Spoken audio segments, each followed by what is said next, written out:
Le samedi dernier, l'ancien ministre de l'Intérieur du Togo, François Boko, accompagné de ses collègues de Freedom Togo, Mouvement de Libération Nationale, MLN, a officiellement lancé ce nouveau mouvement. Cette initiative vise à fédérer toutes les énergies et les ressources pour la libération du Togo. Lors de cette annonce effectuée en visioconférence, François Boko a rappelé l'objectif principal de Freedom Togo: mettre fin à la monarchisation du Togo et restaurer la République. Il a insisté sur le fait que la situation actuelle représente un défi pour tous les Togolais, les exhortant à surmonter leurs divergences et à unir leurs forces pour relever ce défi ensemble.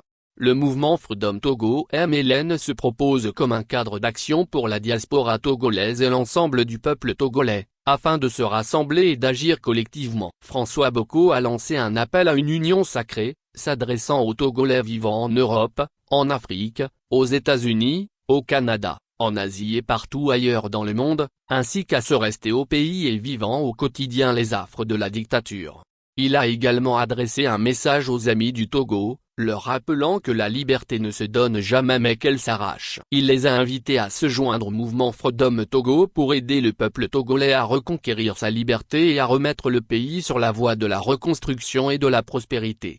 Évoquant l'histoire du Togo, François Boko a rappelé que les espoirs nés de l'indépendance en 1960 ont été rapidement brisés et que les réformes des années 90 ont été étouffées. Pour autant, le peuple togolais n'a jamais renoncé à sa quête de liberté et de prospérité. Alors que nos cœurs soupirent toujours vers la liberté, aujourd'hui, un tyran nous humilie, insulte nos intelligences, et nous défie, a-t-il déclaré. François Boko a dénoncé les récentes élections législatives et régionales, ainsi que les modifications controversées de la constitution togolaise. Les élections présidentielles, qui restaient le seul moment de débat public, ont été supprimées car trop dangereuses pour la survie du tyran, a-t-il ajouté, appelant tous les Togolais à se mobiliser pour achever la lutte.